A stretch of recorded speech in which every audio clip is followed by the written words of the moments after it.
I heard there was another shooting.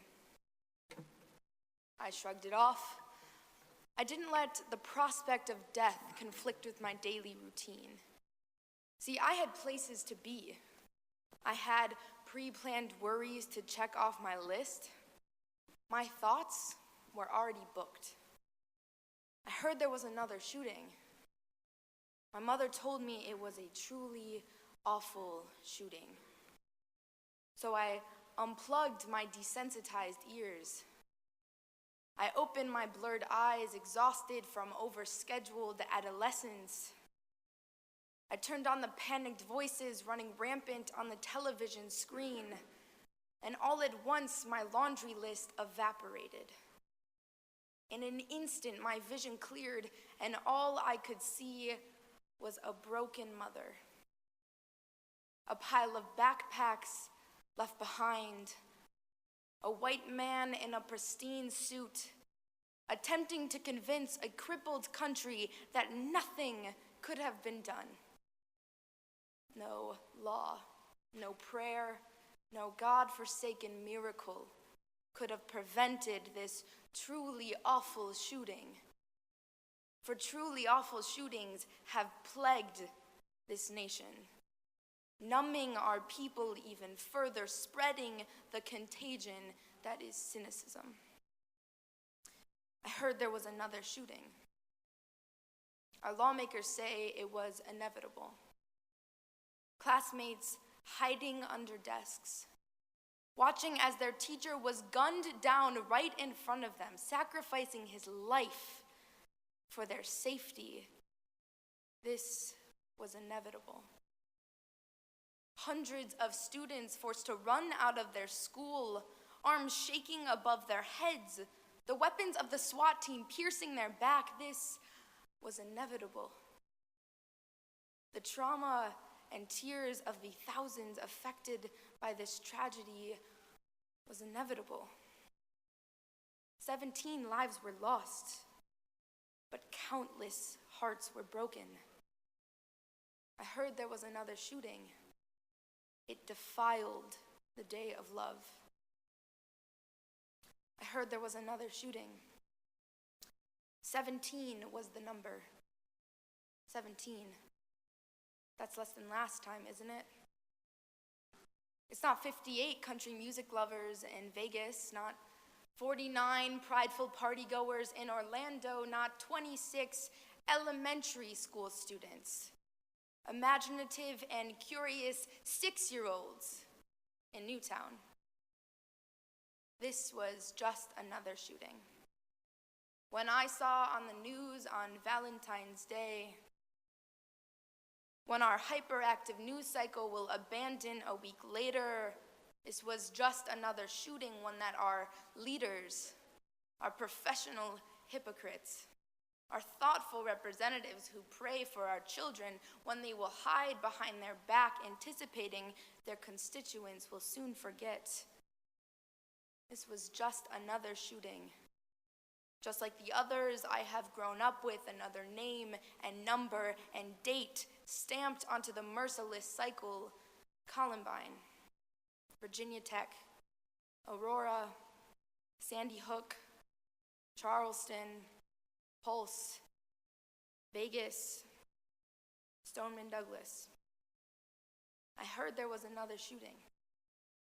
But this time, I unplugged my ears. I opened my eyes. This time, I listened to the cries, to the thoughts and prayers. This time, I wept alongside my fallen Floridian brethren. This time, I too was frightened. I was petrified, knowing someday our lockdown cover drills may no longer be drills. This time, I was exhausted. This time, I was grieving not only the lives of the fallen, but the hope that this could be anything more than just another shooting. This time, in my 17-year-old mind, I made a decision.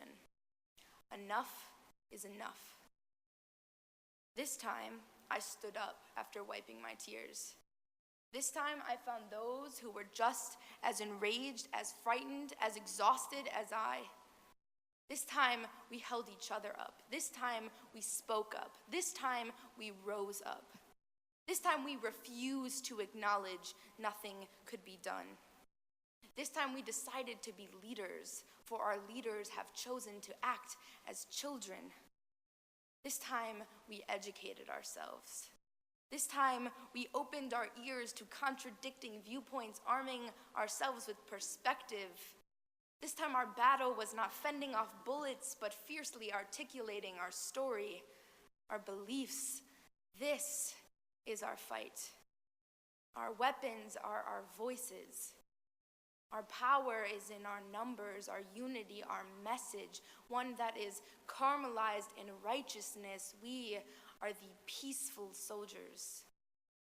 We will not let our age be a blockade. They say we are the leaders of tomorrow, but it seems they need us now. To Alyssa, to Scott, to Martin, to Nicholas, to Aaron, to Jamie and to Chris, to Luke and to Kara, to Gina and Joaquin, to Elena and Meadow, to Helena, to Alex, to Carmen and to Peter. A monster stole your lives this past Valentine's Day. He demolished the day of love.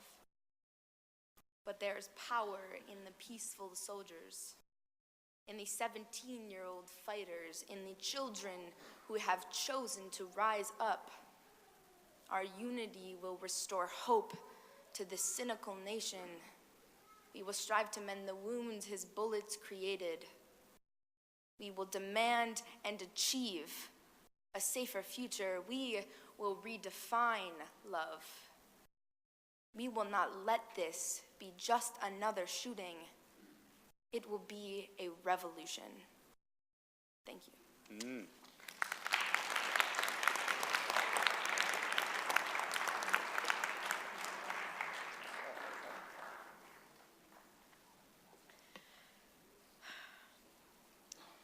American parents are forever bombarded with information about what we are doing wrong. Our helicopter rescuing a trophy for every child because every child is a winner ways, they say, are going to result in a generation of future adults unable to handle disappointment or meet life's challenges. Smartphones and social media, they say, are resulting in a generation of anxiety-ridden, paralyzed teens. But the response of the student survivors to the mass shootings in Parkland that took the lives of 17 of their classmates and teachers just over a month ago makes it clear that these generalizations are simply wrong. And so I'd like to introduce you to Lily Collin. She's one of ours. She's a junior at North Farmington High School. And Lily, along with her peers, one of which you'll meet shortly, organized the walkout at their school this week, leading students in a 17-minute protest, 1 minute for each life lost in this most recent massacre. She wrote this piece, performing it in front of her friends and teachers and media, and not for attention, not for accolades, although she certainly received them. She wrote it, as she told me, because she's having nightmares about shooters in her classroom. Teens like Lily all over the country have started a revolution, using their native understanding of social media to raise their voices, calling out politicians and lawmakers and authority figures who are standing idly by, asking the world to please step up and help them, to care more about the kids being hurt, killed, traumatized, to care more about the families who've lost their precious children than the organizations dedicated to selling these weapons of war. Over the last few weeks, people keep telling me how amazing, how impressive and inspirational these young people are. I know already. I work with amazing, impressive, inspirational teens every single day. Teens who are dedicated always to making change, who use their voices always to stand up for justice. And in the words of David Breifman from the Jewish Education Project, teenagers are not just the future of the Jewish people. They are the dynamic force driving social change today. They will keep fighting because they are sure they are on the right side of history. After the tragedies of Parkland and Sandy Hook and Columbine and too many others to name, It is time to allow today's youth to fix what we could not. And our role as adults must be to empower our young to take control of the conversation and to ensure that policymakers hear their voices loud and clear. When the Parkland survivors announced that they would be organizing a march in DC to demand that their lives and safety become a priority and that we end gun violence and mass shootings in our schools, our teens came to us. Take us, they said. Take us, we need to be there. So when we took the idea to our temple leadership, you should all be so proud of the community you belong to. Every rabbi, cantor, executive board member, everyone, they were fully supportive of our youth and this movement. And when we posted on Facebook, giving teens and students 24 hours to sign up and join us, the response was overwhelming. We thought we'd bring 10 kids. We thought maybe 15. We're bringing 50. We maxed out the plane. In our religious school, in our youth groups, and in the halls of this synagogue, we teach our children that as Jews, it's our responsibility to stand up for those without a voice. And as Jews, it's essential to our faith to fight for justice and change. As Rabbi David Saperstein writes, the core of our insight is that serious Jewish study leads us to the soup kitchen, that serious prayer is a way of preparing to do battle with injustice, that social justice, without being grounded in our text, without a sense of God's presence, is ephemeral and unsustainable. There is no such thing as social action Judaism, that the thread of social justice is so intricately woven into the many-colored fabric of our faith that if you seek to pull that thread out, the entire thing unravels. And that Judaism that results is then distorted, is neutered, and is rendered aimless. As Reformed Jews, we make a collective effort to bring our values to the community at large. We engage on issues of local and national and global concern. We participate in interfaith coalitions and activities. We speak out on behalf of the vulnerable, and we seek justice for all. This is who we are. Jewish youth movements across America have called on congregations to give up the bima to teen voices this March. To hear these voices, as you've just heard, is to hear the best of what we have to offer. They are clear, they are strong, and they are full of faith and purpose. You heard from Lily. And now meet Riley, Adam, and Bibi, 3 of our teens marching with us in Washington next Shabbat.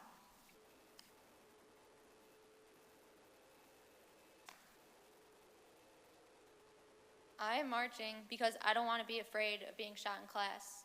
It could be any of us, anytime, and it seems like nobody cares. If adults aren't going to make changes to our laws to keep us safe, then it's our responsibility to stand up for ourselves. If we don't, it's clear that nobody will. I am marching because Stoneman Douglas High School is just like my high school.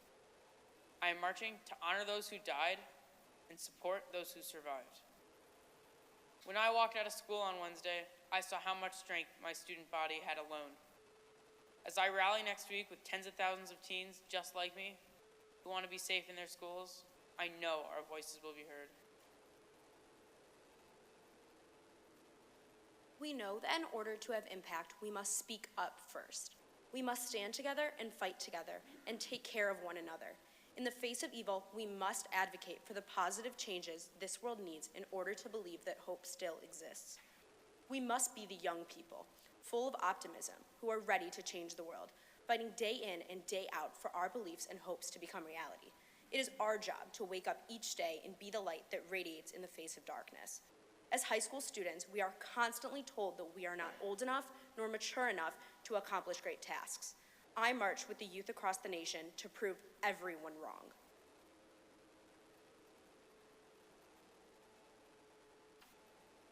Thank you to our students, to all of you for raising conscientious, thoughtful young people who are changing the world. We are so privileged to witness their power and to support them along their journey. Thank you for empowering them, for hearing them, for trusting them, and for encouraging them to live their Jewish values by speaking up and speaking out for what is right and what is true. Shabbat Shalom.